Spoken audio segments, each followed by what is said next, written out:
Tole je hiša, v kateri je živel Jože Plečnik. Arhitekt je pomembno vplival na podobo Ljubljane, ustvarjal pa je tudi na Dunaju in v Pragi. Dovolj razlogov, da ga spoznamo. In pri tem nam bodo pomagali učenci osnovne šole Valentina Vodnika, ki sodelujejo pri projektu Mesto v malem. Ja, kaj pa delate v moji hiši?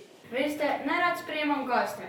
Vi pa, ko ste že tle, vam bom pa razkazal mojo sobo. Takole goste nagovori skoraj pravi Plečnik, eden izmed 15 mladih, ki so pripravljali posebno vodenje po hiši, v kateri je živel slavni arhitekt. Torej sem dobil vlogo Plečnika, se mi zdi zelo frajersko. Delo je po svojem okusu stavbe in ta njegov okus mi je ful všeč. Zgradbe, ki jih je Plečnik ustvaril v prvi polovici 20. stoletja, mladi predstavljajo tudi v kratkih reportažah.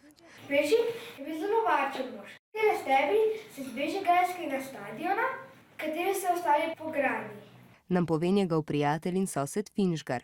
Plečnik se ni nikoli poročil, 26 let pa je živel z gospodinjo Urško. Ljudje se večkrat šalijo, če bi se poročila z mojstrom Plečnikom, ampak jim vedno odvrnem, ne, midva sva samo prijatelja. Arhitekt si je vedno želel, da bi pod isto streho živela celotna družina, kar pa se ni uresničilo. Le z bratom sta skupaj živela nekaj mesecev. Njegova edina ljubezen je arhitektura. Plečnik je oblikoval tudi notranjo opremo, spal je zelo malo in vse to so mladi izvedeli od strokovnjakov. Zanima me zgodovina, zaradi tega sem se sploh odločil za ta projekt. Pripravljali smo se od oktobra. Všeč mi je, da bodo ljudje prišli, da so slišali za razstavo, ampak me je tudi malo strah govoriti pred toliko veliko ljudmi.